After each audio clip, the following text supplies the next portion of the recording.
Well, good evening. We're going to be talking. The title's probably not. I've altered things a little bit. When the chairman puts together a conference like this, they're trying to anticipate what someone will talk on, and they give us an idea of what to say, and then we work from there. So we will be talking about. Well, let me just move into it.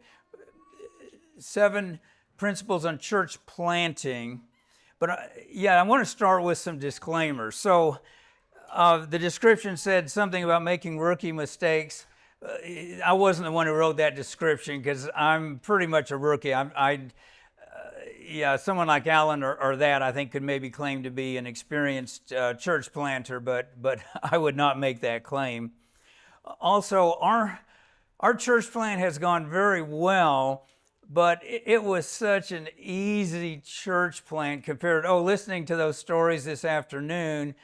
Our plant was in the city of Chambersburg, Pennsylvania.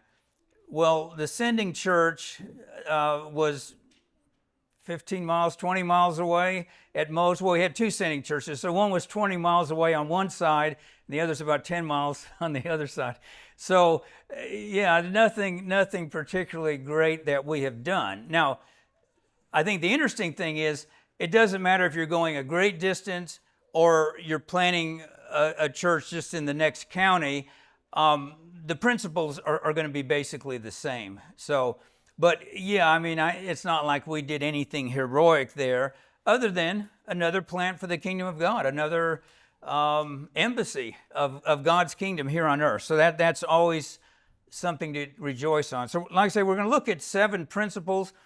These will kind of build on the ones that the brother discussed last night. He talked, I'd say, primarily on the spiritual dimensions. These are going to be tonight some really nuts and bolts kinds of things we're going to be discussing tonight, and you need them both. Without the spiritual dimension, if you just look at the practical side of things, your church plant, I don't think, is going to go very far. So here they are just in a list, and then we'll be looking at each of these separately. Okay, so the first one is start with a sufficient number of families. Number 2, make sure everyone is a good match. Number 3, have a strategy for evangelism. This is before you leave your home church, okay? This next one will need a little explaining. Preservation versus making new converts. You'll need to decide where you want to fit on that spectrum, and like I say, that'll make more sense when we get there. Have a clear, unified church vision. Number 6, create an onboarding process. And if that doesn't mean anything to you right now, we'll be explaining that as well.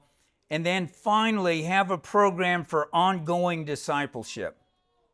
So those are the 7 points. We'll just get right into it. Number 1, start with a sufficient number of families. Now, I realize there would be some differing visions here. The spectrum of the people here today is fairly wide. So I know some of you would believe very passionately in what I would call the missionary evangelist model of sending out one person or 2 people who are gifted evangelists and planting a church that way. And then the model I'm going to be talking about is what some call colonization, whatever you want to call it, and that is a number of families moving and starting a church with sufficient families to get off the ground to start with. And that would be for those of us who aren't gifted church planners, who maybe have no gift for evangelism. I think that's the only way it is going to work, is to have enough.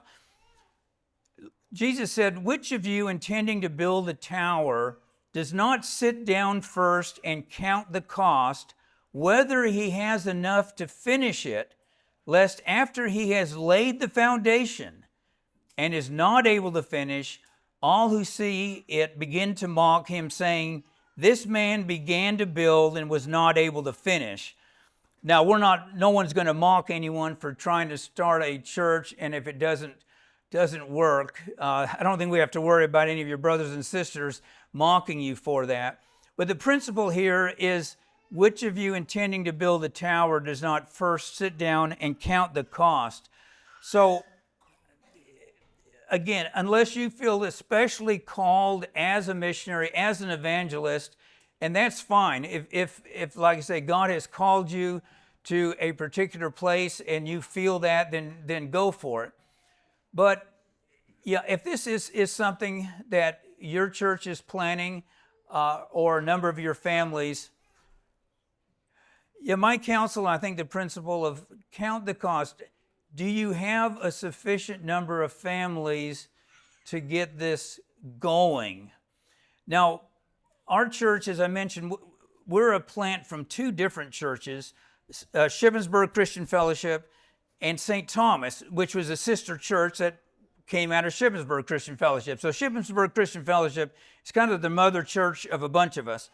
It started with 8 families, and those 8 families, I believe, are all still there. So it has done remarkably well, in that it has at least 3 successful church plants coming out of it, and there's going to be probably a 4th one around the corner, I think is correct. Maybe there's been more than 4. Just 3, okay.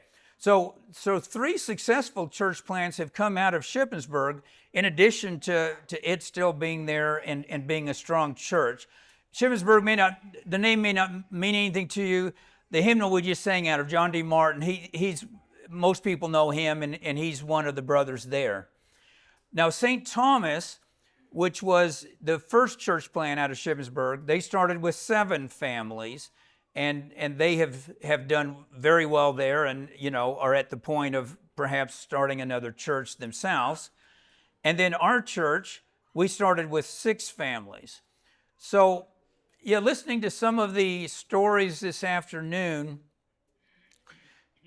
for most of us, church planning is not an easy undertaking, and it really helps to have a good number of families there, because I think almost every church plant hits those rough times, and you're going to lose some people perhaps, or that. If you have enough families there, you'll weather it. Now, of course, you may not be able to get that many families. We were blessed to get 6 families. I maybe took it for granted. I was not there in the original plan. I was not one of the original founders of our congregation. I was, I guess, the first one who joined after you got it started. But I just took it for granted. 6 families. I realized, I'm talking to some people, you may not be able to get that. You may have to just go with what you have. But count the cost. If you can't get very many, is this going to work? We appreciate God's blessing will be on it, but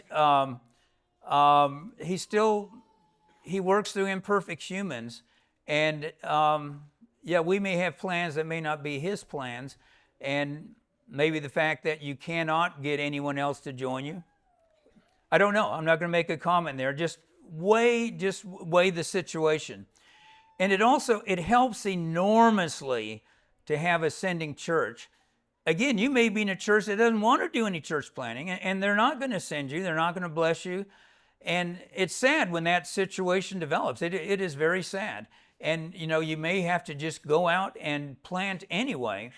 But it is so nice when you have a church that is blessing you, or an organization. You're part of a missions organization or a conference or something like that, that it's not just you alone. You've got somebody behind you. Like when our church started, for the first year, I think every single Sunday, and I don't know if there was a schedule or if it just happened that way, every Sunday there was a family from one of the 2 sending churches that would come and just, be with us. And it just helped boost the numbers. Now, if you're starting in a home, that may not have been so significant. But, we right away had rented a church building. So when you're in a church building, it looks, an empty church building is very hard to attract people to. And so it was nice. Yeah, and sometimes we'd have a couple families come and visit us. That's about a year, wouldn't you say, Justin? That, um, and that was really nice to have that blessing. I had done this slide, and then I took it out. I thought, well, Anabaptists are always able to make it no matter where they move to, and Anabaptists can always make it go. And then listening this afternoon, I thought, no, I'll put that slide back in there. So, yeah, will all the families be able to afford housing, the cost of moving, and be able to make a living? So, yeah, weigh those things. Don't just jump. There is a difference between faith and presumption, and I don't always know where that line is. I don't know that anyone does, but yeah, do look at it. Am I going to be able to make a living there? Is the cost of living going to be affordable? I mean, you can be near a city and not be in it if it's too expensive in the city. There are usually other alternatives, but those are just some things to weigh. And again, this may not necessarily be true. This would be my viewpoint on it. Normally, a church plant doesn't work well unless one or more of the men meet the qualifications of an elder. I mean, I myself would discourage anyone going out in a church plant if none of you meet the qualifications of an elder, if none of the other families feel like any of the men involved are qualified to be elders. Now, some churches have done that, and they will have an elder from another church who will provide distant oversight. That wouldn't be my recommendation, but again, that's maybe all sometimes you're forced with either we do no church planning or we have to work with maybe something less than the very best. And so weighing that. If the families involved in the church plant can agree on a leader ahead of time, then that can be a help as well. If not only you have men who meet the qualifications, but if you're agreed. I think St. Thomas, and I may be wrong on that, but I think they agreed on their bishop when they started. Is that correct, Wilmer? Did they agree on you being bishop at the very start? It was afterwards. Okay. Oh, really? A year afterwards? Okay, so you served as a moderator, which was sort of a moving into that slot if everything went well. Yeah, okay. So yeah, that helps if there's a consensus like that. But don't be surprised if once the church has actually been planted, you might find there's differences in vision. So, well, I can talk from myself being starting off as a bishop of a church, and yeah, the congregation deciding they preferred someone else after a few years. Okay, we had another qualified brother. It was obvious they preferred him to me, and that was my first experience in church planning, and fine. I learned a lot about myself in the process. Our own congregation, yeah, we started with one bishop, and after a few years, we just realized there's a difference in vision here. I mean, good, godly man, a wonderful family. There's a difference here where this isn't working. So sometimes that happens. Just where I live, 2 miles down the road, there's a Mennonite church. They got planted about a year after our congregation did, and yeah, I heard their leadership, their top leadership, all left. I take it there was a difference in vision between them and the congregation. So I'm just saying that sometimes happens. You've got some of these things. You can make your plans, but how it will work out and what God will bless, you won't find out necessarily until you're in the field. But that's not to say don't plan, don't try, because there's maybe a very good chance it will. Likewise, it's good if you can agree ahead of time on the type of church government you'll have in your new plant. So this mainly comes up if you come from a lot of different church backgrounds. So, some congregations, some church plants, they've had to find people from a number of different congregations. And those people have different ideas of what church leadership looks like. And wow, it would be good to get that ironed out before you ever move and get there. You don't want to get there and then find out, oh, wow, we have very differing ideas of how a church should be led. We were very blessed coming from Shippensburg Christian Fellowship. We just took with us their model, and that has worked well. We have modified it, but it's still very close to their model. And like I say, if you're from the same church, then that's going to make it easier. But again, yeah, what is ideal and what you're going to be necessarily working with aren't always one and the same. Okay, our second one, make sure everyone is a good match.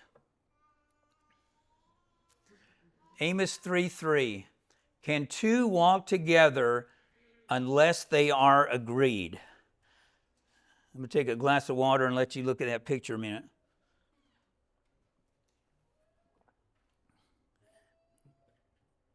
Probably wonder, what does that have to do with this? So, Deborah and I have been working for 20 plus years in ministry in Honduras, and involving microloans. And every time we would come down, they would hold a meeting. It's run by Hondurans. We more just provide oversight from the United States and funding.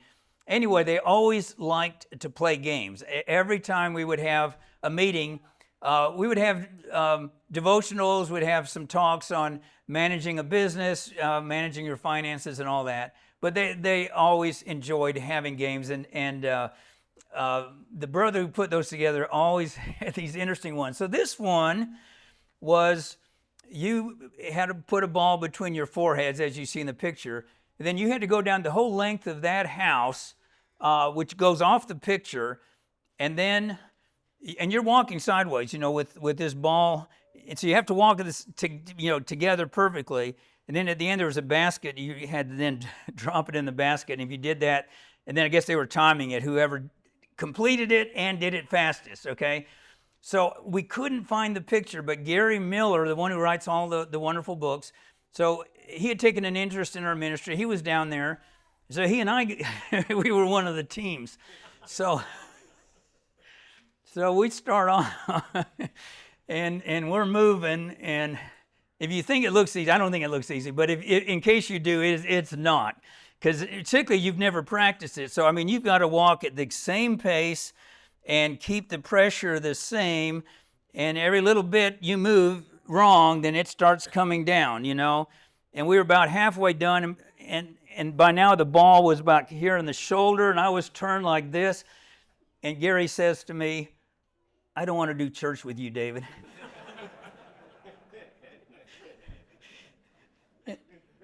And I said, that's fine, because I don't want to do church with you either. Not that we were talking about doing church. He's in Idaho, I'm in Pennsylvania, but I thought that was brilliant of his. But doing church, yeah, it's not always easy doing church together. You can be in the same congregation now, if you're in a fairly large congregation, and there's another brother or sister there, and hey, you get along fine. You get out in a church plant, it's a little different setting. The dynamics are different. And so it's not easy doing church together in any kind of setting.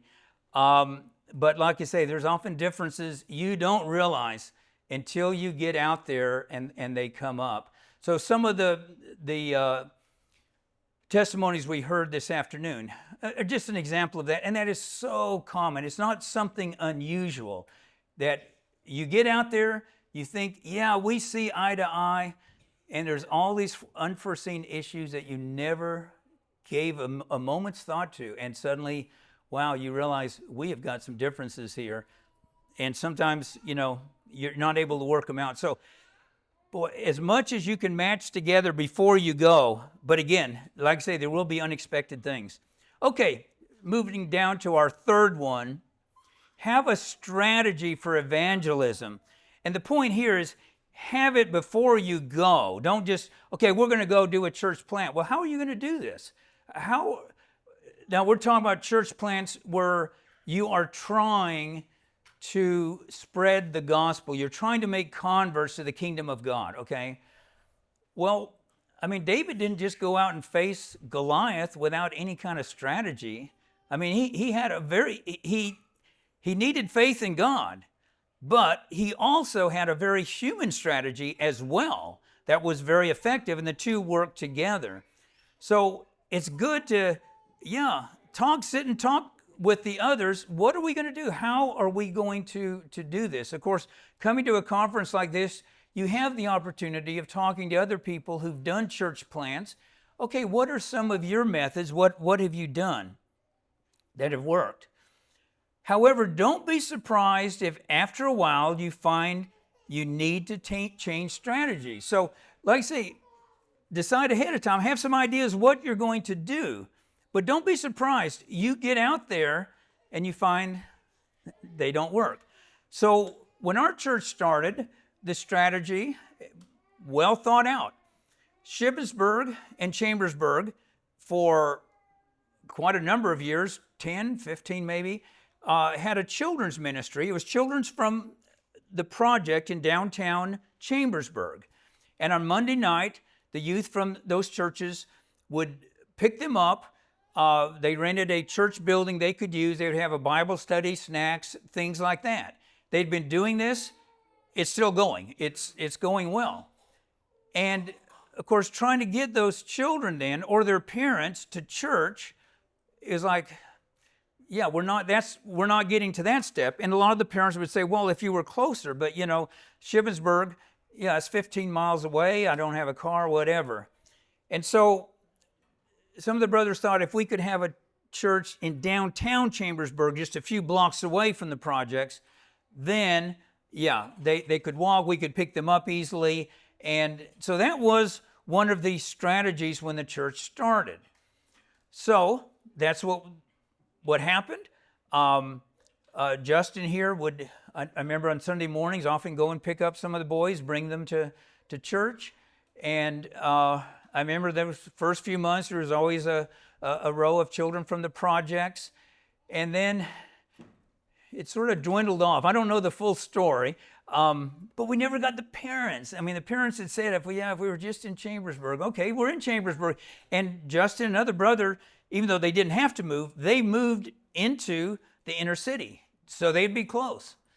All right, so it seemed like the perfect plan. You did it. You had the party and no one would come. And never got any of the parents. I don't think we ever saw a parent there. And then the children at least were coming. And then one of the big churches with a church, Sunday school bus started coming around to the projects and picking up the children and taking them to whatever, a Baptist church that I'm sure was a little bit more attractive than ours. And maybe was it a black Baptist church, do you know?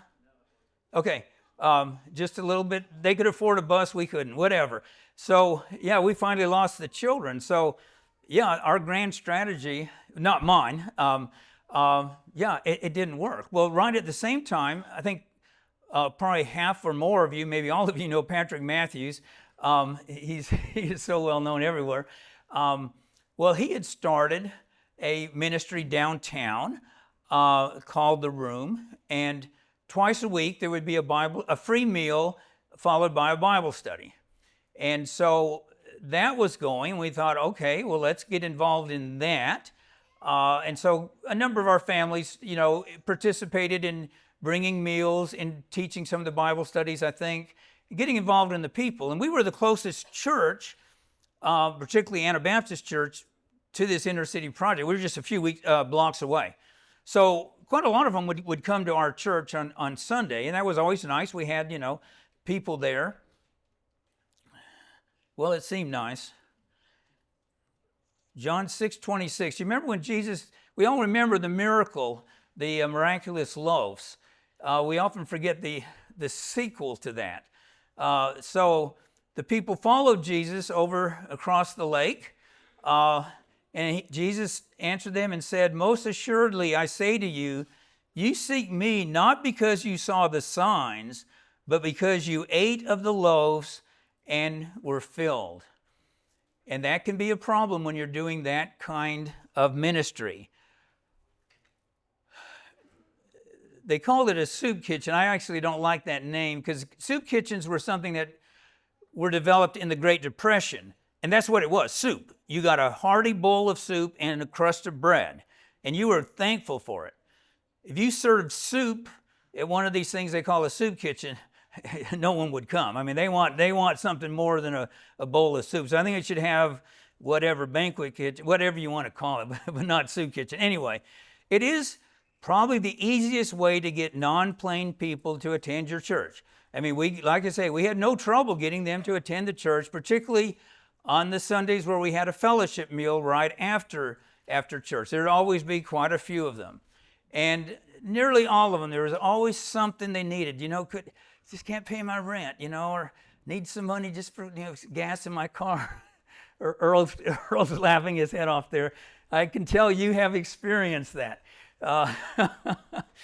It was always something. Well, but it made us feel good. We could help them. I mean, it was, didn't break the bank or anything. But yeah, I mean, after a couple of years, it's like, are we really making disciples? Or are these just rice Christians? And I may be showing my age using that term. How many of you heard the term rice Christian? Oh, okay. Well, I don't feel so old then. Okay. I thought I better even bring a definition because you may have never even heard of it.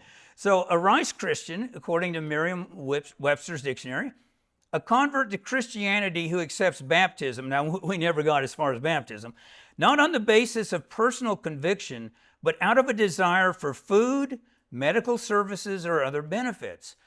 So yes, you can get people coming as long as you are giving them something. And as the minute the food stops, the rent money, the this or that, then they don't come.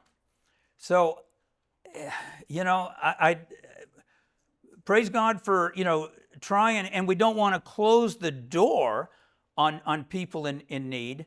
But yeah, we do need to use discernment. Are we really reaching the lost? Are we making disciples? Or are we maybe confusing two ministries, Matthew 25 and Matthew 28? Matthew 25, Judgment Day, Jesus says we're going to be judged. He's going to look at, I was hungry and did you feed me? I was thirsty and you gave me a drink. I was sick and you visited me. So that is something we better be doing. We better be able to say, yes on Judgment Day, but that's Matthew 25 ministries. Matthew 28 is, go out and make disciples of people of all nations, teaching them, I'm saying this wrong, teaching them all of the things that I have commanded you. I've kind of paraphrased that. So one is making disciples, one is helping the poor. The two can have a connection, but don't confuse, don't think that you are making disciples when maybe all you're doing is helping the poor, and you may not even be helping the most needy, just the ones who are most ready to come forward. So yeah, just remember the distinction. You want both ministries. We want Matthew 25. Jesus says that is very important to him, but don't confuse that with making disciples because it's not necessarily going to be the same. Okay, so if those aren't successful, what are some strategies that have been successful?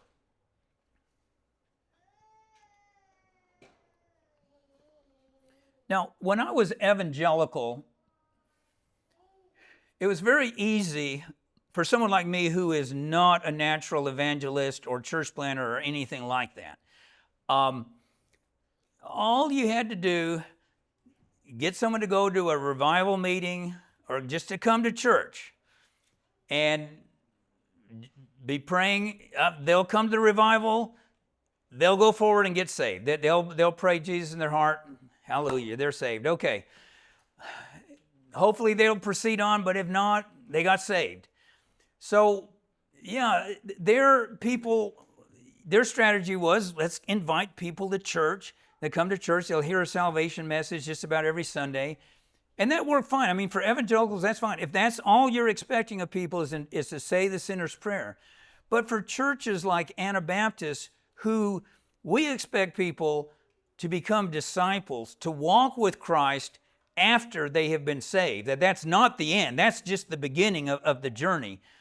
then the most effective way is a home Bible study. And I say that from my experience as a Jehovah's Witness and then knowing the International Church of Christ. Those were two churches, sects, cults. Well, I'm talking about Jehovah's Witnesses. Sorry, I didn't mean to group the two. That do demand discipleship. There's no easy believism in either one of those. And both groups, no connection between the two, but they both use the same methodology. Start a home Bible study. So now, when I was a Jehovah's Witness, our evangelism was mainly knocking on doors. It seems every time I'm in a city that they've got these magazine racks by the subway. How many of you have seen their magazine racks? Okay, only half of you. That's because the other half, you don't live in a city, or you would have. I mean, I traveled when I've been around the world, Vienna, Ireland, whatever. There, every subway there would be, or a public building, or whatever. I've seen them all over.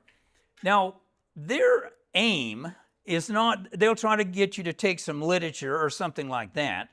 But that's not their ultimate aim. Very few people became Jehovah's Witnesses because they got hold of a watchtower and read it.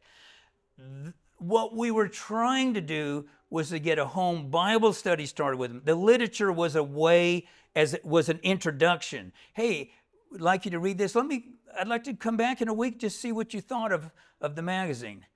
It's not really why we were coming back. We were coming back to start a home Bible study. But it often took 3 or 4 return visits to do that.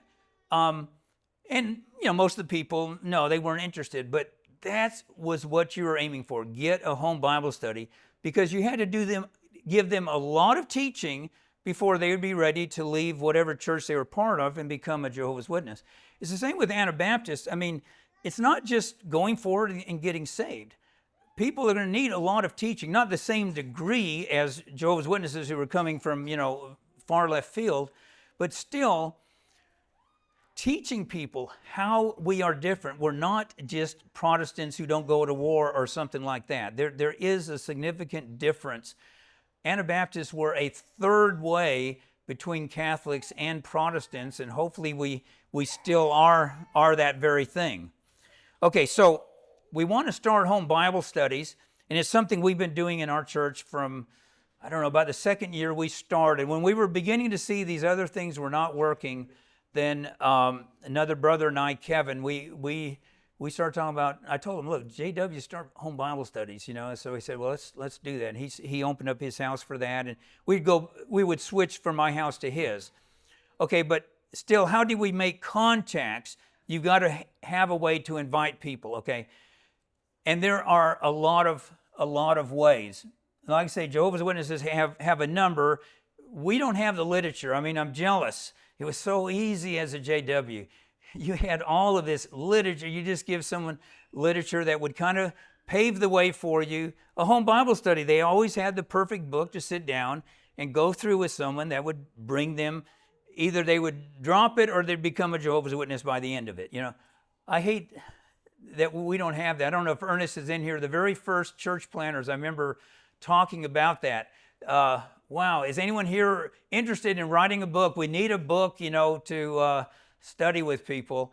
And I remember I didn't get any takers, and they were probably thinking, well, David, why don't you write it? But maybe I will someday. But we need it. It is, like I say, that was such a help. So it made you could take all these novices who weren't by nature church planners and say, we had everything laid out for us, just follow this step and on through.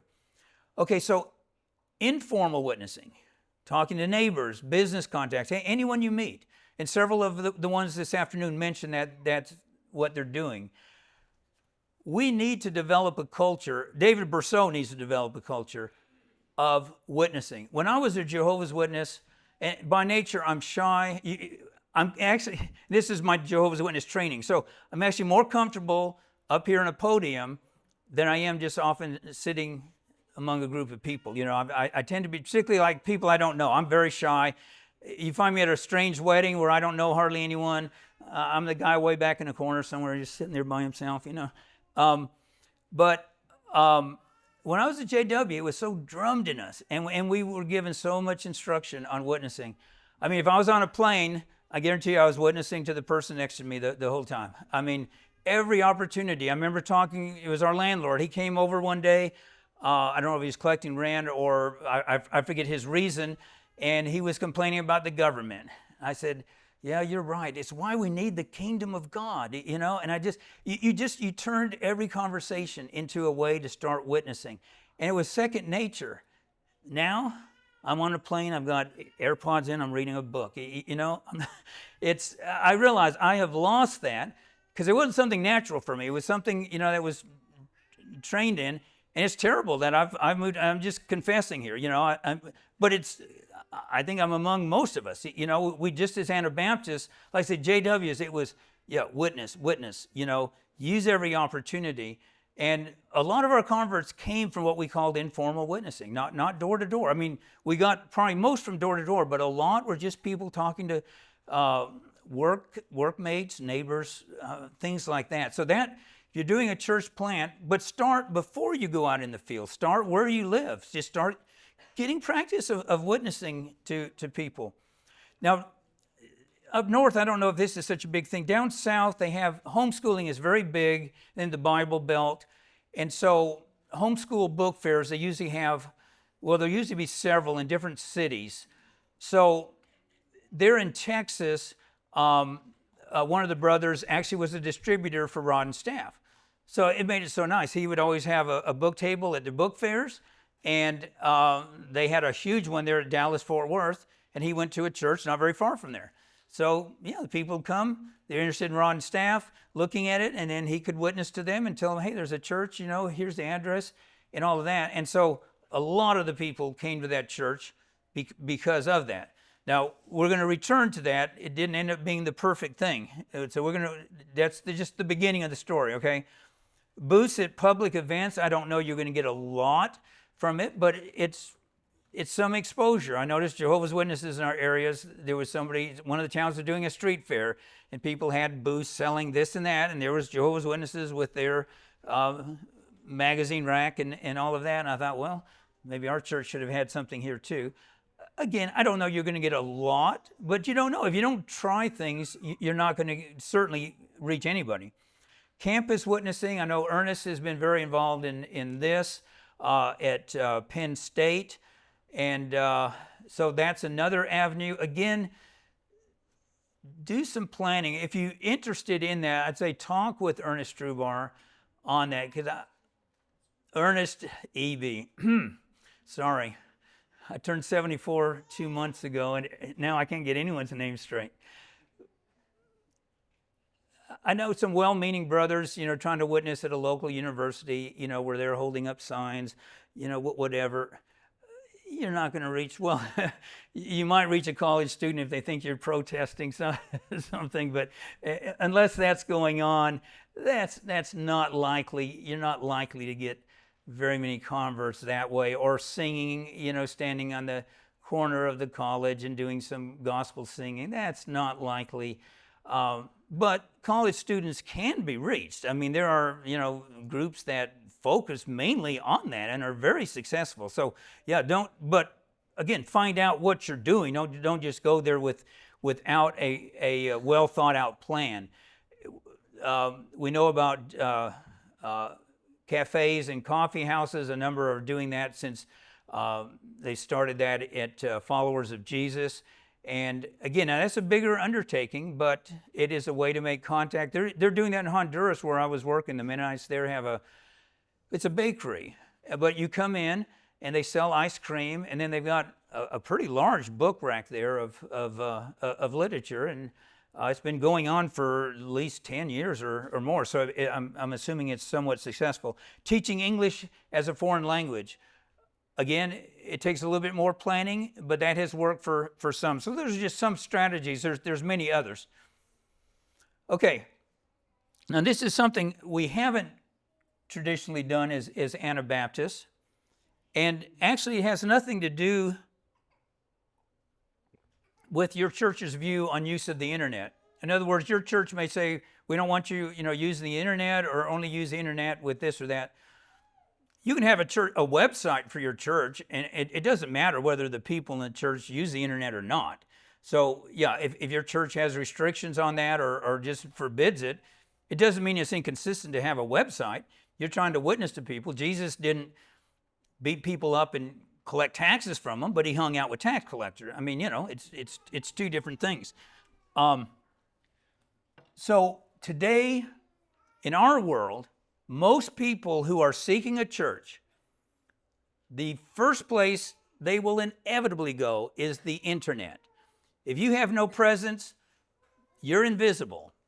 Even if they drive by a church building and see a church building, according to the Pew polls, most people will go first check the internet, look up that church, see what they're about before they'll actually go there and stick their head in the door. So if you don't have a website, you've just said no to one of the easiest ways to reach people, because once you put it up there, there's some updating and that, but you have a presence that's there. It costs very little, and it's there, like I say, indefinitely. What we're doing at CCF, that's Chambersburg Christian Fellowship. Okay, so we have a church website, and we actually have several websites, but we have one specifically for our church, and it's included on our church sign. Our church sign hasn't been put up yet, but yeah, once it's up, that's gone a little bit slow, but well, don't laugh. I mean, we just all approved it. The whole thing's been graphically designed and has got all this. It just hasn't physically been erected, okay? Well, E for effort anyway, so. Well, visit us sometime. It'll be there when you come to visit, okay? It's a few weeks away, I think. But yeah, have it there. One thing I notice when I go by a Kingdom Hall, and I always wince when I go by one, but every time the sign that says Kingdom Hall, it's got a little thing there, jw.org. I hate that I even know it, but I know it by memory because they got out there and got it real quick. I wish we had anabaptist.org. Somebody grabbed that, and yeah, it's not being used as effectively as it could be used. I mean, the brother is trying to do things with it, but I wish we all had access to it. But anyway, yeah, we have our site, and it's in the design for the sign so that people driving by, the same thing, they'll see the building, but then I wonder what that is. Yeah, hopefully they'll look it up on the web. Now, we also have a YouTube channel. It costs nothing to have a YouTube channel. And we have found that reaches a lot of people. We put our sermons up there. That's basically all we do with it. We film them just like what's being done here. And we have a brother who's very tech-oriented who handles that. And we get a lot of inquiries. Now, the only thing with a YouTube channel, you're reaching the whole world. So we're interested in evangelizing Chambersburg, but we're happy to reach, other places. And I'm glad we now have the churchindex.org that, okay, someone contacts us, yeah, we can look up where there is a church near them. Hopefully there will be one near them. We've got a group of people in the Netherlands trying to plant an Anabaptist church there from, going to our website and our YouTube channel and that. So you're not only, like say, something like that, you're not going to reach a lot of local people necessarily, but you're spreading if we're all doing this, then, hopefully we'll be crisscrossing and sending people to each other's churches. Okay. Number 4, preservation versus making new converts. Okay, what are we talking about here? Okay, there is this tension that maybe people don't even realize the tension is there. There's two opposing forces. One is preservation. I think every one of us here who are Anabaptists, some of you aren't Anabaptists, but we'll let you listen in anyway, our secret talk here. So yeah, we don't want to lose what we have.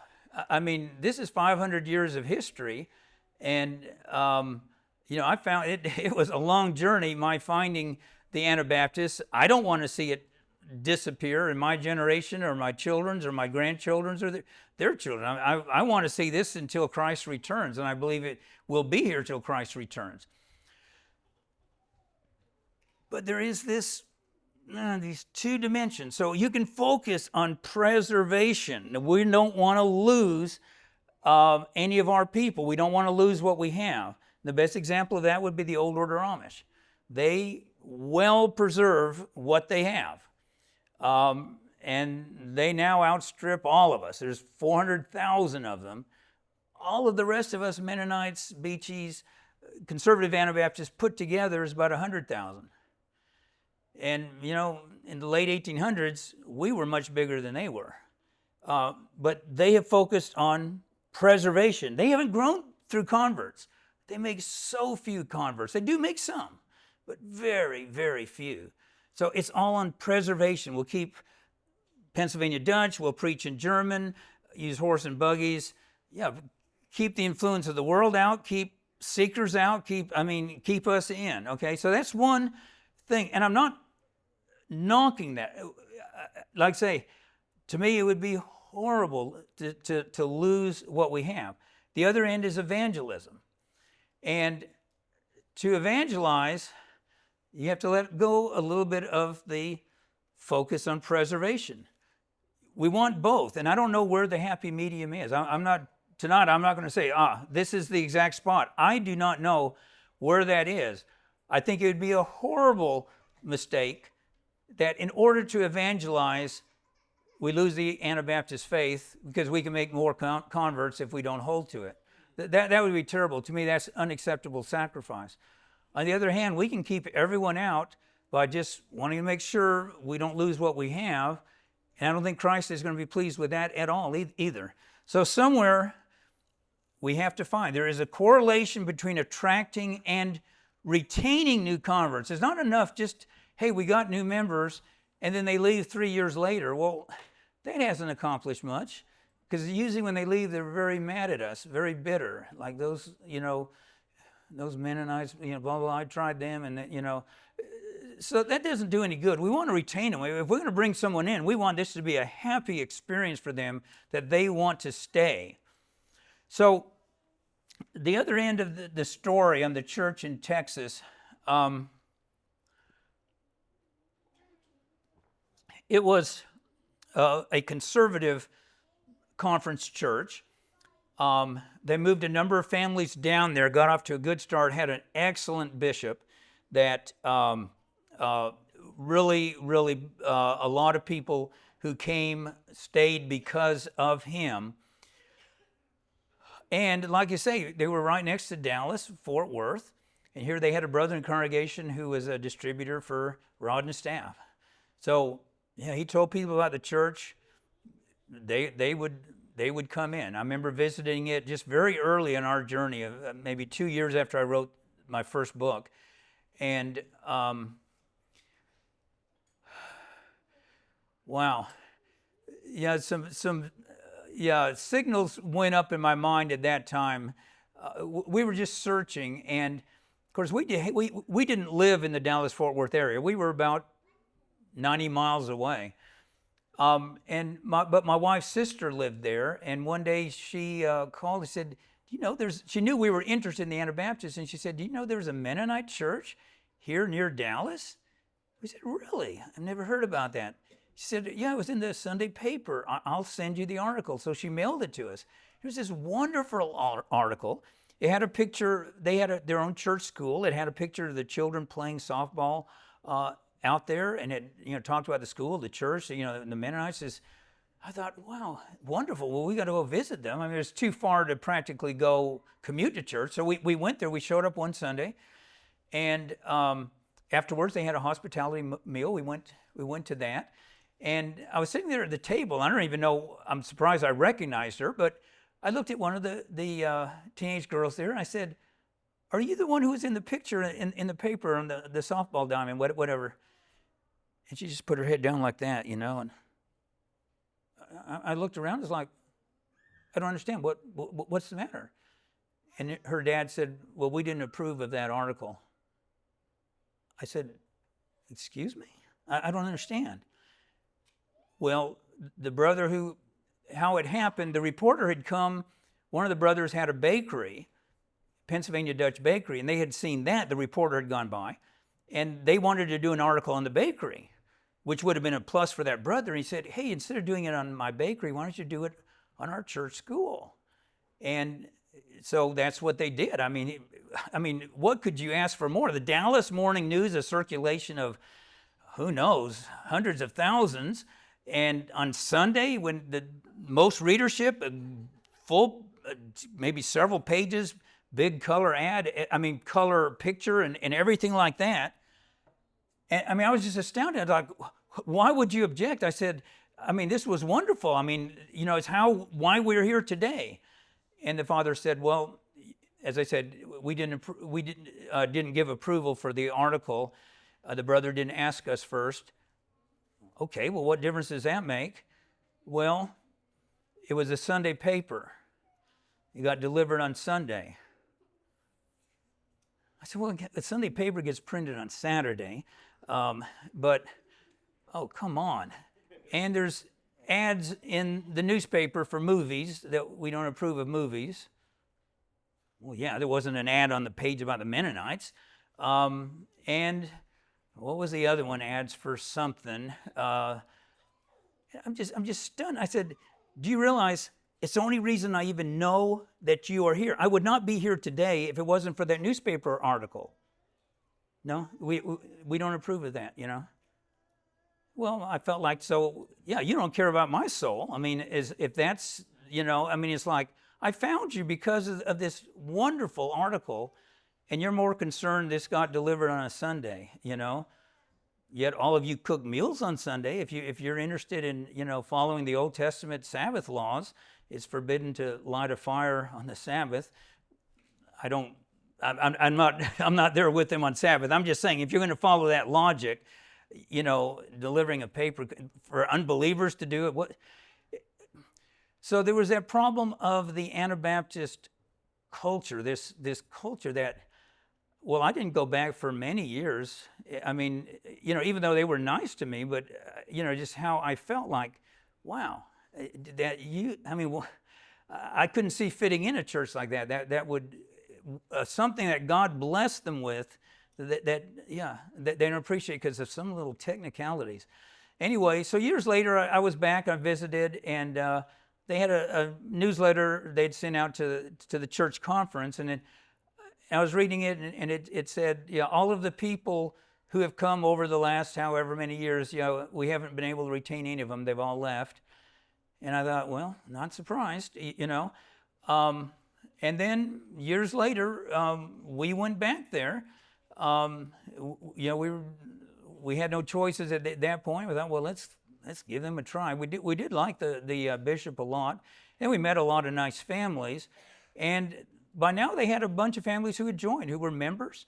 One of them got ordained as a deacon. We thought, okay, they've made it. They're over the hill. And so we attended there for a couple years. And then when we started talking about membership, the bishop told me there's probably going to be some issues, trying to become a member. He said the conference would not let me have a separate publishing house, which I get that.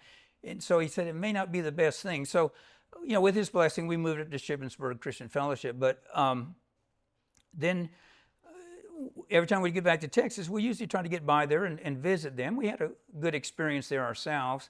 And the next time we were back, all of those people we had known, every single one of them had left, even the deacon, And I talked to one of them, and it's just the same kind of story. Again, we got to hold on to our culture, but, you can just stifle everybody where no one is going to come in. So there's 3 levels of Anabaptist culture. Biblical commands. Now, we're never going to compromise these, or we never should. Non-resistance, divorce, 2 kingdoms, biblical headship. There's a long list. Those are non-negotiable. Those are there. These are direct commandments. Then there's applications of biblical principles. Biblical principles are also commandments, but they're general commandments. Dress modestly. Okay, that needs a little bit of application. What do you mean? Okay, so we have applications that we make in our churches, has been our approach to types of modest dress, colors of head coverings, things like that. What kind of adornments are allowed? Okay, then there's matters that are simply Mennonite Amish culture. They're not in the Bible.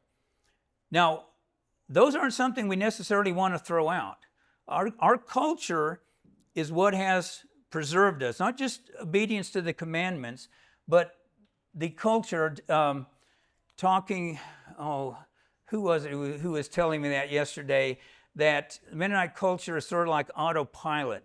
You grow up in the culture, and a lot of things just become automatic that you don't even have to make a decision. You're not going to go to court with somebody. You're not going to do a lot of things, or at least you're doing something wrong if you do them. That for a lot of Christians, it'd be having to sit down, well, should I do that or not? So it can be a real blessing, but it can sure keep a lot of people out. There is a bridge that Deborah and I had to cross to come into the Anabaptist world. It was not easy. It was definitely not easy. It was worth it, but it was not easy. We don't want to make that bridge any harder. I mean, some of it is just a necessity, and it's going to have to be there because Jesus' way is a narrow way. But things like plain coat, cape dress, black hats, those are a matter of culture. I'm not saying don't have them. Our church requires either a cape dress or a similar dress with a vest. I'm not knocking these things. I'm just saying these are culture, nothing to do with a Bible commandment. Cape dress is a form of modest dress, but there's other ways to dress modestly. Regulations about colors of cars. We have them in our church. I'm not knocking any of these things. I'm just saying this is culture. Musical instruments in the home, whether to allow them or not allow them. These are all things we have to weigh. The more things of culture that pile up, then the harder it is for anyone to join. And if we think we have the truth, that we're representing the gospel of Christ, then we don't want to make it unnecessarily hard. I mean, the Spirit in Acts 15, the apostle said, we want to impose on the Gentiles no more than the necessary things. I mean, we don't want to make it hard for people, but there are some things that can't be compromised. Okay, in our church worship, segregated seating. So that one actually probably goes back to the New Testament. My guess is that it does. It was definitely the early Christians. Men and women sat separately. I haven't really studied it in depth. I'm just guessing it's probably how churches were until maybe the 1800s or later. So, I mean, I could defend that very easily. On the other hand, it is probably the biggest barrier to people coming to our churches. They walk in, everyone looks strange and funny. People are dressed differently. It doesn't have, maybe the building isn't quite as nice and modern as what they've been used to. And then immediately, I'm sorry, okay, you sit over here, and then they're separated. They're already feeling very isolated and scared. And just talking to people over the years who would come to Shippensburg, and some of them were people who had read my books, and I invited them to come to Shippensburg. Others were just visitors. And I heard that probably more than any other objection, the segregated seating. And I would explain to them, this actually goes back to the days of the apostles. This isn't something Anabaptists came up with. It was still small comfort, and we found it in our church. So we do not practice it now. I'm not saying that as something to push. I'm just saying we weighed it, and the benefit, it's not, if it was a commandment, then it's non-negotiable. There's nothing in the Bible about it. So it is an ancient practice, and there are benefits, but today it definitely keeps people out. Silence before the service. So this one, a lot of Mennonites, the tradition is, and it's based on wanting to have reverence before the service begins. So no one talks. You come in, there's very quietly, and then you go and find your seat. If you're a visitor, usher will show you somewhere to sit. And then, the person next to you will say, hi, how are you doing? Yeah, hi, and that's, it just, like that. And I used to always bring a devotional or something with me, and I'd just sit there and read till the service started because, we didn't talk before the service. And again, I'm not making fun of that. I mean, there's a a place for reverence, but how people feel it. I mean, they're used to. I visited a friend of mine, was getting ordained as a Baptist pastor. He invited me to come to his ordination. This was a Sunday night, and I was just going there for an ordination. I mean, this isn't a church service or anything. These are just people coming from all over to see this fellow ordained. So I walk in the door. Oh, first thing someone comes up and, boy, good to meet you, hey, come over here to this table. They put a name badge on me, and wow, and oh boy, so glad to have you here. Well, I try to get into the auditorium, here's someone else meeting me. Oh, let me tell you about our small group. We've got a group of people, just your age that, I want to tell you about and invite you to. I don't know how many times we got greeted and we're just going to see a guy get ordained. It's like, I'm not looking for a church, And then I can't believe this is an ordination. And before it starts, the pastor says, we are so blessed to have visitors today. Would all the visitors stand up? Yeah, introduce yourselves, and then everyone clapped, and it's, man, I thought if I was looking for a church, this is where I would come. I mean, it's like, wow, they made you feel welcome, And then, if they come to our church, no one, hi, okay, please sit here, and all of that. Well, how do you feel? Now, something we do that those churches don't is the hospitality meal. If your church has that is a big plus that I don't think most other churches do that. Kneeling backwards to pray. Almost everyone comments on that. I don't even know where that started. That's not early church. In fact, in the early church, it was forbidden to kneel on Sunday. Sunday was a day to celebrate. Christ rose from the dead. We don't kneel on Sunday. This is not a day of penitence. This is a day to celebrate. And so, they did not pray kneeling on Sunday. So I don't know where that custom came from, but everyone comments like, this is strange, particularly to turn backwards. I mean, the Catholics and Anglicans, they kneel, they face forward, not turn around, face backwards. I'm just saying, we finally said, why we're doing this. There's nothing in the Bible. It's not in an ancient custom. In fact, it was forbidden. It just makes people feel awkward. 4-part harmony. I doubt we'll ever get rid of that. Justin's probably looking at me right now and saying, boy, don't dare touch that one, David.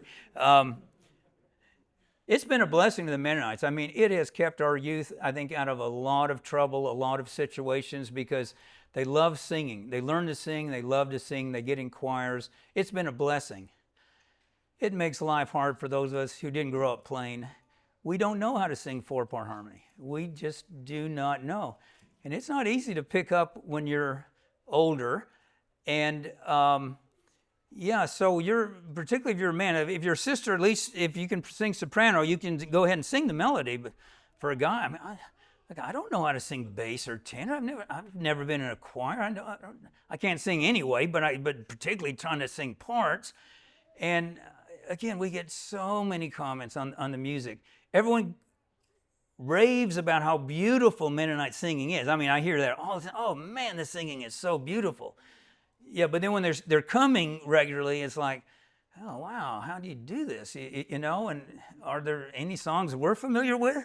I mean, John Dee's hymnal is a big improvement over what we used to use in our churches, because there's like 50 hymns there that I was familiar with before I came into the Anabaptists.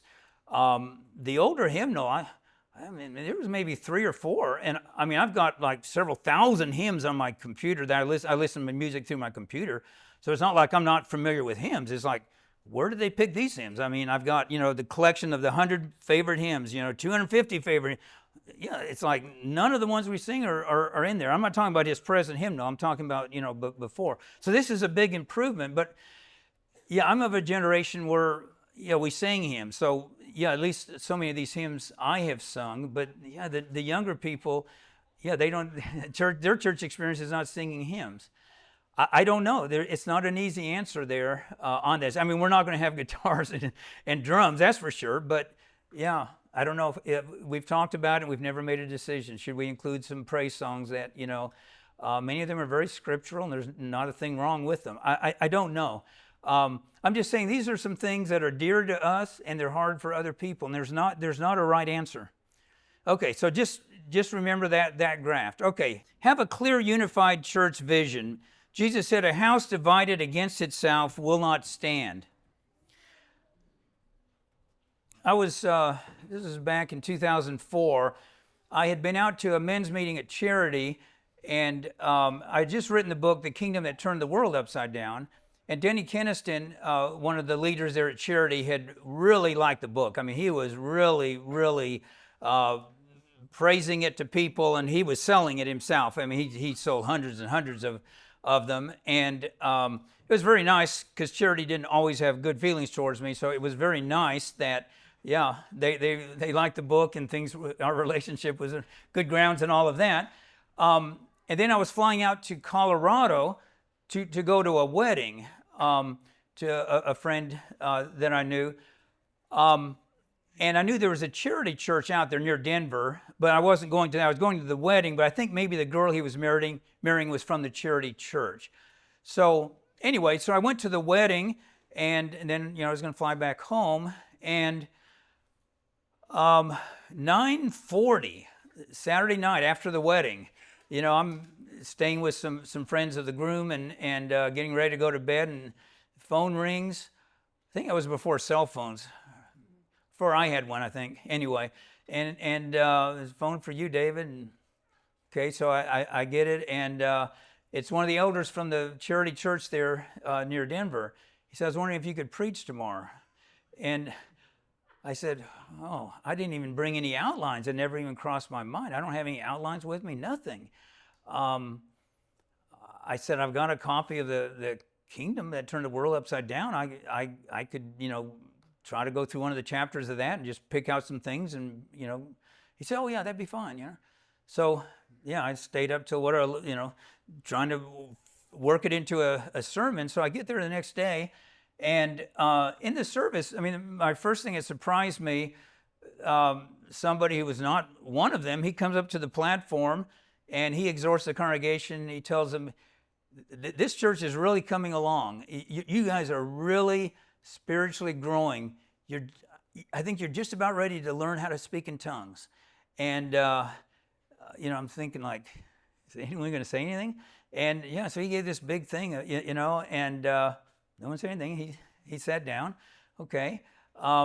Then I preach, just talking about the kingdom of God, some fairly simple, obvious things from Jesus' words and all of that. I thought this should be extremely non-controversial, and I noticed one of the brothers, he wouldn't look up. He wouldn't look at me during the whole message. I kept looking over there, and he was writing. It would never look up at me. I thought, I wonder what that's about. But I kept on preaching, and then at the end they asked for comments and corrections, and then oh boy, he starts in and just rips almost everything I said apart.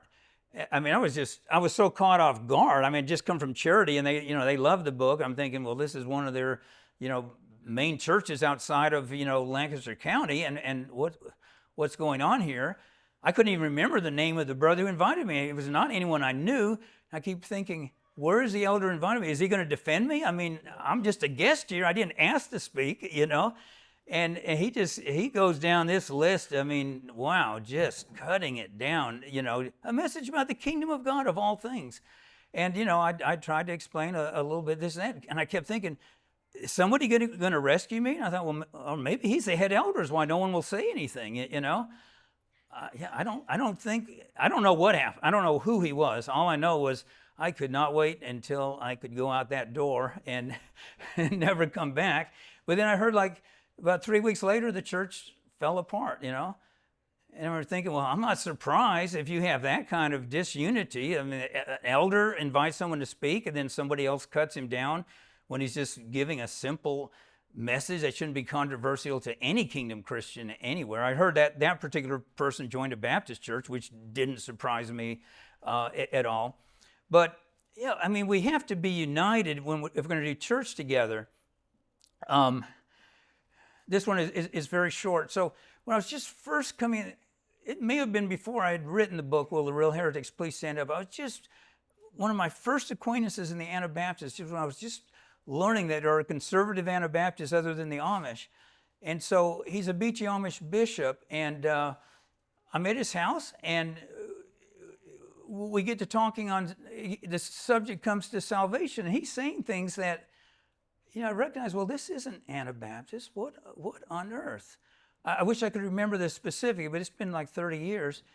And I said, well, that's not how the early Christians understood the New Testament. And he said, well, we're not following the early Christians. I said, well, yeah, I recognize that, but none of the Anabaptist forefathers, none of them understood the scriptures that way. And he said, well, we're not following them either.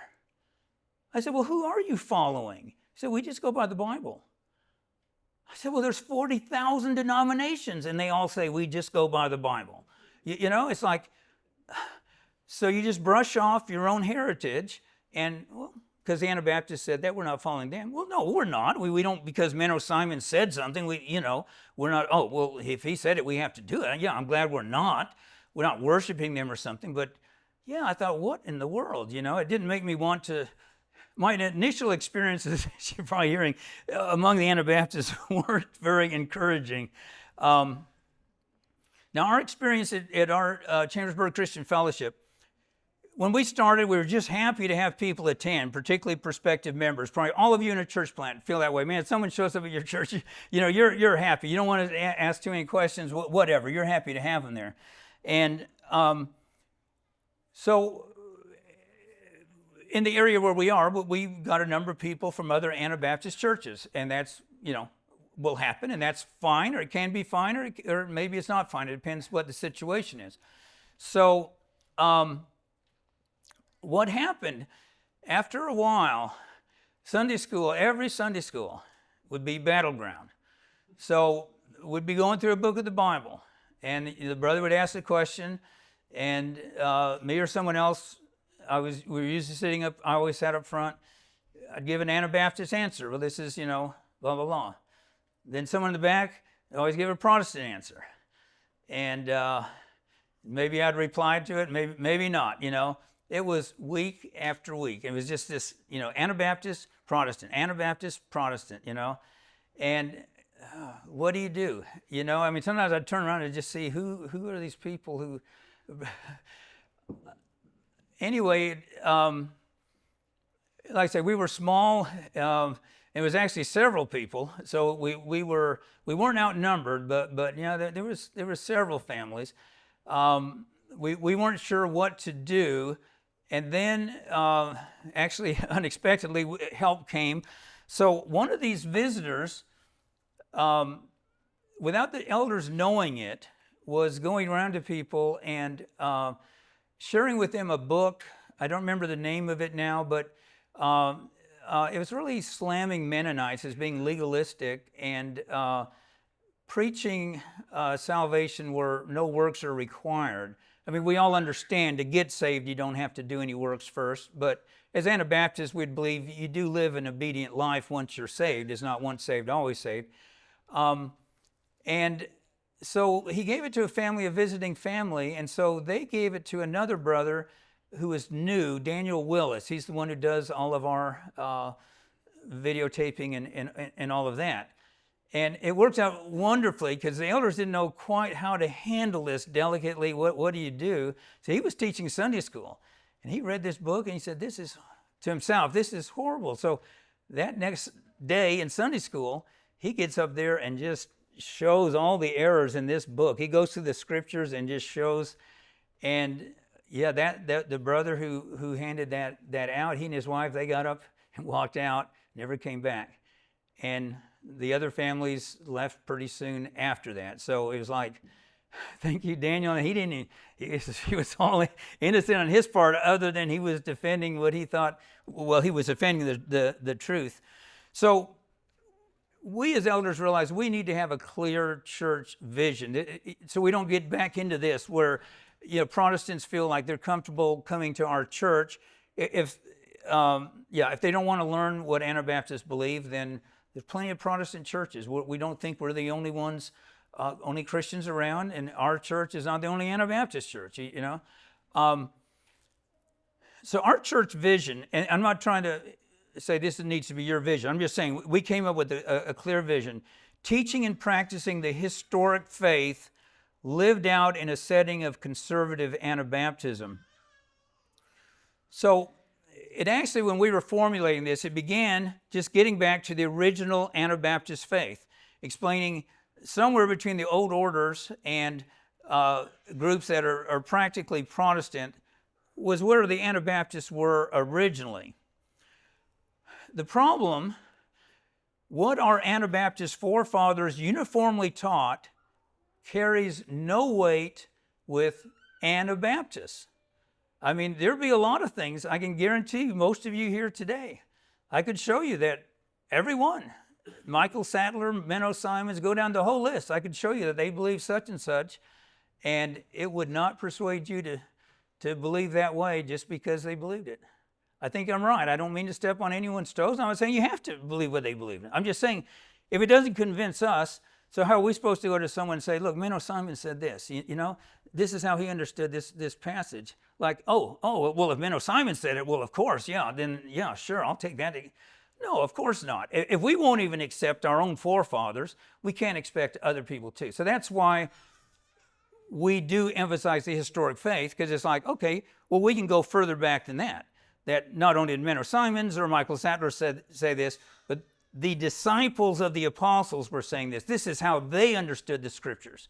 The scriptures are our only, final source of authority, but the lens that we read the scriptures through. So that was how we came up with our vision. Now, Shippensburg, their vision is different.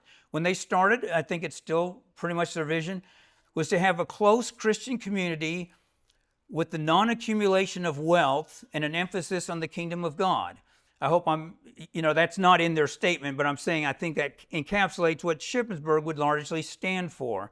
I think all of our churches, the kingdom of God is a reality that is being lived out today among true Christians.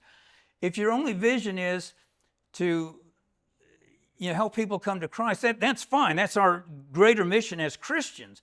But why should they come to our church that requires a lot when the Baptist church down the street isn't going to require anything except to say the sinner's prayer? So why would they come to our church if we have nothing, a more clear vision to offer than that? So I just encourage you, it doesn't have to be any of these, whatever your church stands for, but to have a clear vision that you're united around. Okay, number 6, create an onboarding process. Okay, so when we started our church, to become a member, all we asked was, we had you read our church standards, and do you agree to live by these? And if a person agreed to it, then we'd take them in as a member. The brotherhood would vote on it, but unless there was some issue there. I think after that bout with all of these Protestant/Mennonites, we thought we need to have something a little clearer. They weren't members, but they could have become. They could have all lived by those standards. See, if that was all, would you agree to live by these standards? I think they would have all said, yeah, sure, we can live by these standards. So we decided to initiate an onboarding process. This was actually our head elder, Kevin Breckville, his thought that I had never even heard of the word. So onboarding, I looked it up, the process of preparing a new employee to do their job and adapt to company culture by providing information, tools, mentorship. So he took this, he owns a business, employs a number of people, so he took that concept, and let's do that in the church, that now for someone to become a member, we'd like them to be there at least 6 months, that they see our culture, they understand how we function, what we're about, and we get to know them fairly well. So we usually demand a minimum of 6 months. We make exceptions here and there. Okay, so I had given a sermon on our church vision, and Kevin Breckville had given one or more sermons on how our church works, the culture that we're trying to cultivate. So we require people to listen to those, and we ask them, did you listen to it? Do you understand? Do you realize what we're about as a church? We go through the standards. Now, our standards are not the hardest, they're not the easiest, but we feel very strongly if you're going to become a member, then you live by the standards. I mean, don't say you agree to them and then come in and behind our backs do something different. We expect integrity. Again, this isn't the only way to be a Christian, but if you're going to be part of our church, these are the standards. We expect you to live by them. All right, so submitting to one another is probably the biggest thing, and it is the for someone from Mennonite background is usually pretty easy. It is someone from a non-Mennonite background, that is a new concept. I mean, they maybe have heard it. We often call it preferring one another as Anabaptists. But to learn that church isn't about me, it is about the body together, and that there's going to be a lot of things I don't personally like, but I not only submit to, I support, because that's what the majority of the body wants. Now, our church, the decisions are made by the brotherhood. We meet once a month, or sometimes we call it the heads of homes, and whether our standards are made by the brotherhood. Any decisions on any kind of subject, that's who makes the decisions. It's not the elders. We might recommend certain things at times or bring things up, but the brotherhood makes the decisions, and we elders submit to that. I've brought up a number of things that got totally voted out, and fine. I'm one person there, and I do believe that the brotherhood as a group, that God does speak through churches, and that they're wiser than any one of us by ourselves. They're not infallible, but so we really emphasize that, of submitting to one another, of subjugating your wants and desires to what the body as a whole wants. No lone rangers. If you're going to join our church, it is, you have to be a team player. Okay, we go through our leadership structure. We talk about specific spiritual issues, particularly if we've seen things in their lives that concern us. And okay, let's talk about this. Let's make sure we're a good fit here, because again, you don't have to come to our church, but yeah, let's make sure we're a good fit. And then previous church experience. We talked about this today. We do not take in anyone without calling and talking to their bishop, pastor, or whomever, and finding out, are there any issues there that we need to work through? Are they under church discipline that they're running from, or whatever? And that not only shows respect for other churches, I mean, we should at least have that much unity among our churches as Christians, that we respect the discipline of another church. But it also does us favors. As somebody mentioned, you want to make life miserable? Yeah, just take in someone running from church discipline and see what trouble he or she will cause in your own church. Okay, finally, number 7, an ongoing program for discipleship. I'm not going to go through this. Again, we teach submission to one another. Be quick to apologize and quick to forgive. We'd sent out a questionnaire to or we put it on the church chat. What are some things about our church that you think we do well? And we should have probably put, what are some things we don't do very well? So we got kind of a biased thing, but at least we got to hear what things we're doing well. I don't know that we can live up to all of these, but these are some things people commented on. A lot of these who are new people who've joined us, a lot of them commented that we have a vision. They really like that we have a church vision. The submission to one another, they brought that up, not as a negative, but they're glad to see that they find that people are quick to apologize and quick to forgive. And again, I don't know that we can always live up to this. Kindness, loving care for one another. Hopefully every church would have that. But boy, you come into church, it doesn't matter how plain they are in this or that. If they're cold and unloving, no one is going to want to join your church. We feel very strongly at CCF about gossip. Gossip destroys people. It destroys homes. It destroys churches. It's not a minor sin. Paul listed there with homosexuality and murder and horrible things, because it is a horrible thing to be talking about your brother or sister. So we try to clamp down on it. We haven't done everything perfect. We emphasize covetous-free living and purity in thought and actions. We do this not only through sermons, but we have small discipleship groups, and some of the brothers had explained that this afternoon. The number of initial elders, you had said something at the beginning about like recognizing a leader, maybe even some kind of temporary way. Oh no, this brother talked about moderator, but you guys have a plurality, right now that's where you're at. If a group is starting smaller, even 3 or 4 families, do you have any thoughts about that? Like, do you just have one, with the dangers that go with that? Any ideas about how to function when you start with a smaller group, 3 or 4 families? Yeah, if you're starting with 3 or 4 families, you maybe wouldn't want a multiplicity of elders. Now we had, like I say, when we changed leadership, we were 8 families, and of course we knew it was going to make things rocky. So we lost 3 families before that was all over. So we were down to no, I take that back. Okay, so we had 7 families. We did lose 2 later, but we had 7 families for a while, and I forget who made the proposal, but that we have 3 elders instead of having 1 bishop, that we would have a plurality of elders lead the congregation. And we did not want to do 2 because, oh boy, you're going to get into a tie. And then people are going to start picking favorites and all that. So we wanted to do 3, but there's only 7 families. So we presented this to the brothers, and of course the first comment, well, there's only 7 of us, so 3 of you are going to be elders, and then what are the rest of us? You're the chiefs, we're the Indians. And he said, yeah, I know, it sounds good. We're trying to build a foundation, though, for growth. It isn't, if it stays 7, well, then the whole thing needs to end. But yeah, hopefully it's going to, the 3 will become very necessary, even though right now we don't need 3. But we don't want 2, and I don't think anyone wanted to go back to 1 leader. And like I say, later we lost 2, so we were down to 5 families, and that wasn't so ideal. We didn't have much work as the 3 of us elders, but yeah, things did turn around, and it has ended up being a blessing. We would not change for anything on earth. It's allowed different gifts, and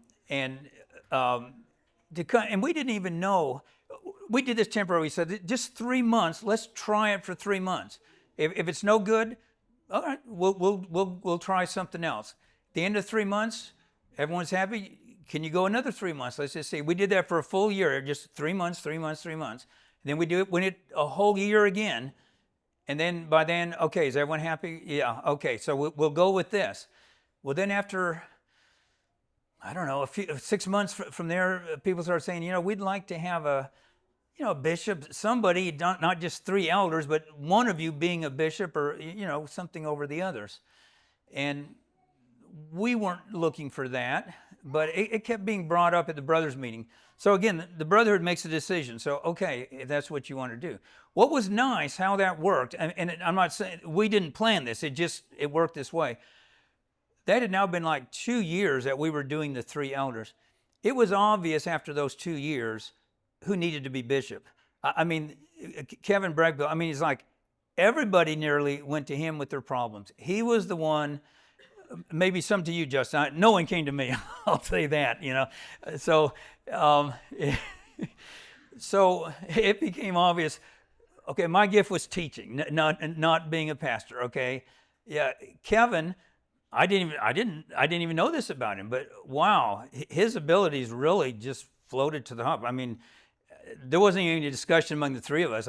Justin and I both said, you're obviously the one. The congregation has made the choice without voting. You're the one they look to as the bishop. Well, he didn't want the title bishop, so he settled for head elder. But it was really nice how that has worked. And we would not exchange it for anything. It is so nice to lean on each other, to have the wisdom from each other, and like I say, to use each other's gifts. I can focus on teaching. Kevin can focus on pastoring. Justin is, he's the guy everybody loves, that no one's mad at. People get mad at Kevin. When you're the guy in the top spot, you have a lot of people love you and a lot of people who don't. So Justin is the guy that, everybody likes Justin, So he makes it just rounds out so perfectly. And we've been blessed. It doesn't always work this way. We've never had any dissension between the 3 of us. We have just, and it's not because we're so good. I don't, it's been amazing. We have submitted to our spirit has been, if this is going to work, the 3 of us have to submit to each other. If any of us start getting proud and all that, it's not going to work, So now we have 3 deacons as well. We may have a 4th. We believe in, I guess, a lot of pastoring. Not heavy-handed. I'm not talking about heavy-handed, but that we're active in ministry, which one person just can only do so much. With having multiple leaders, and the deacons carry a really heavy load in our church, that, yeah, it means we can have a lot of ministry going on. We have a lot of ministries going on in our congregation. I don't know if it's more than, I know most of your churches do as well, so I don't know that we have more than others, but we certainly have a lot that keeps a lot of people busy in the kingdom. So anyway, did I answer your question? You added a whole lot of information that was helpful, but going back to those small 3 or 4 budding churches, do you have any ideas? Oh, yeah, I think you're going to have to start with one if you're that small, and wait until you get larger, and be looking at people who will qualify down the road to be an elder. You can be doing that thinking in the meantime.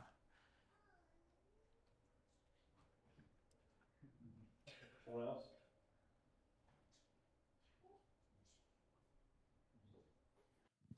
I had a quick question. On your last slide, you said something about covetous. You had a question, I mean, a requirement on there, but Covetous living you didn't flesh that out at all. But because of the time. can you answer that in 2 sentences? Yeah, it's mainly talking about people living beyond their means. In other words, if you aren't satisfied with what you earn as an American, we're in the top 1% of the wealth of the whole world. And if you can't live, I mean, there may be an exception, but I mean, if you've got a regular job and you can't live on that, I would suggest maybe you have a problem with covetous. Now, maybe you have, unusual bills or something, but Americans, we're so wealthy and we're so spoiled, that we think we have to have stuff that the rest of the people in the world don't have. I mean, they're happy if they have one car. Most of them don't have one car. I mean, we got like at least 2 and 3, I mean, and all that. So, yeah, by covetous, it's like live within your means. It is wrong to spend more than you earn. So, yeah, we teach that in our church. It could go beyond that. That's not the limit of covetousness. I'm just saying, if you can't just live within your budget as an American, then yeah, we need to do some real thinking. I got a comment though, but All right. yeah, maybe a question for you while you're up there. What about, you said about not having a book to do a book study with, and I think there's one that our church has been using. It's called "The Kingdom That Turned the World Upside Down." Yeah, thank you. Have you found questions for it?